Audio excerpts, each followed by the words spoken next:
Doctor साहब, sugar के मरीजों को अक्सर ये सलाह दी जाती है कि उन्हें थोड़ी थोड़ी देर पर कुछ खाते रहना चाहिए।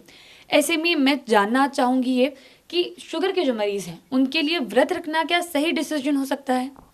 देखिए, शुगर के मरीज के लिए व्रत रखना बहुत सही डिसीजन नहीं है, क्योंकि इसमें ग्लाइसेमिक वेरिएशंस होने लगते हैं। शुगर का मरीज यदि दवाई लिया है, और बहुत सारी दवाइयाँ या इंसुलिन पर कुछ लोग रहते हैं, वो लॉन्ग एक्टिंग होती हैं।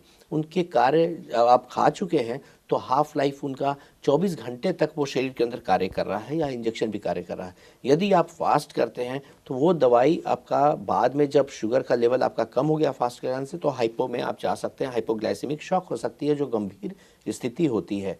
और दूसरी चीज़ ये भी है कि यदि आप शुगर के रोगी हैं और आप फास्ट कर रहे हैं, इंटरमिटेंट फास्ट भी करें या फास्ट कर रहे हैं, तो उसमें क्या होता है कि कभी शुगर का लेवल बहुत अप, कब डाउन, तो ग्लाइसेमिक वेरिएशंस जो अंदर के इंडोथेलियल हैं, जो इन्फ्लामेशन के मार्कर हैं, उसको बढ़ाने में ये वेरिएशंस कार्य करते हैं। और उस कारण से, जो इन्फ्लेम्ड वेसल्स के कारण से जितनी परेशानियां बढ़ती हैं वो मल्टीप्लाई हो जाती हैं।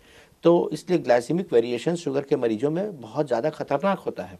तो ऐसी स्थिति में यदि आप शुगर के रोगी फास्ट करते हैं तो वो उनके शरीर के लिए नुकसानदेह हो सकता है। जी, जैसा कि डॉक्टर साहब आपने भी बताया कि दवाइयाँ जो है कुछ लंबे कार्य कर रही होती है, कभी कभी 24 घंटों के लिए भी एक्टिव रहती है वो दवाइयाँ। तो ऐसे में मैं चाहूँगी आज आप दर्शकों को ये बताएं कि शुगर के मरीज के लिए आइडियली एक दिन में किस तरीके से खान पान करना चाहिए। देखिए, शुगर का मरीज का जो वेरिएशन से बहुत इस स्पेक्ट्रम बहुत लंबा चौड़ा होता है।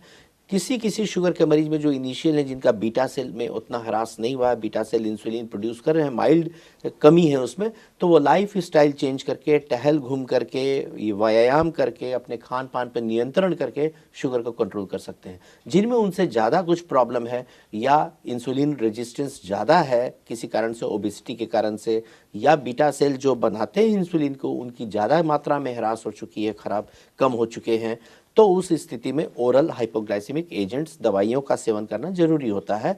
कुछ दवाइयाँ शॉर्ट एक्टिंग होती है, कुछ दवाइयाँ लॉन्ग एक्टिंग होती हैं।